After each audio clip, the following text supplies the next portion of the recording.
muhasaba means, or muraqabatullahi has to be done from 7 limbs. 7 parts of your body, you need to observe them. The eyes, the ears, and the tongue, and the nose, and the private part, and the hands, and the legs.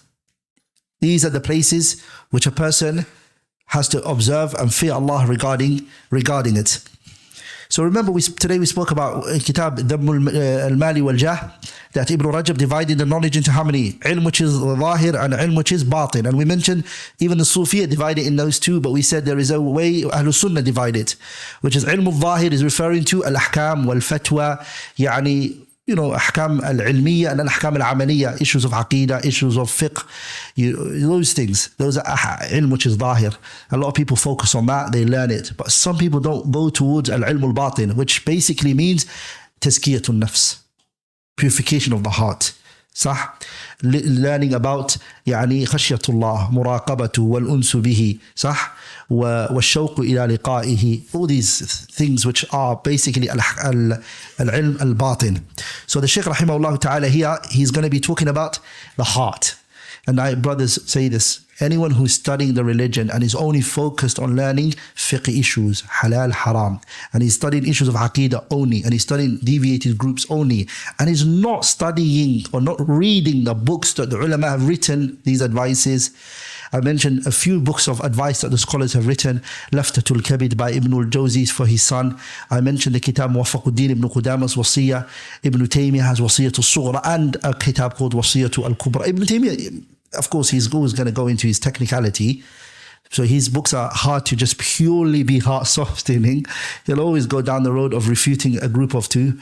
Like in Ibn al-Qayyim, for example, his Kitab Risalatu Ibn al-Qayyim ila ahadi ikhwanihi. That's Risalatu Tabukiyya Ibn al-Qayyim I'm talking about. His book is amazing. Allah, it touches the heart. He bases it on 2 or 3 masail, and from there, he discusses it in great details. Ibn al-Qayyim I'm talking about.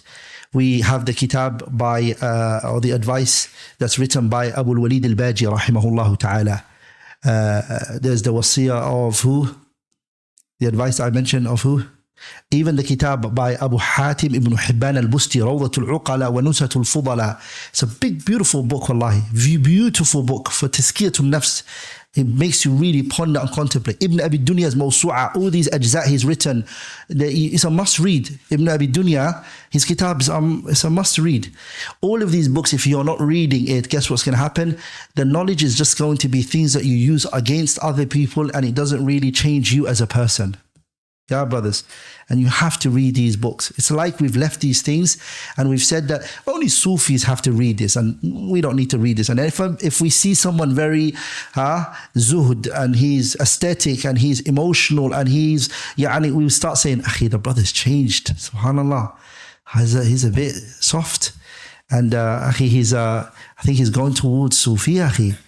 Why? Because they think Zuhd wal wara and all of these things, if he focuses in the ahwal al-qulub, if he deals with these things, they think that he is and he's gone down that road, and that's wrong. That's purely wrong.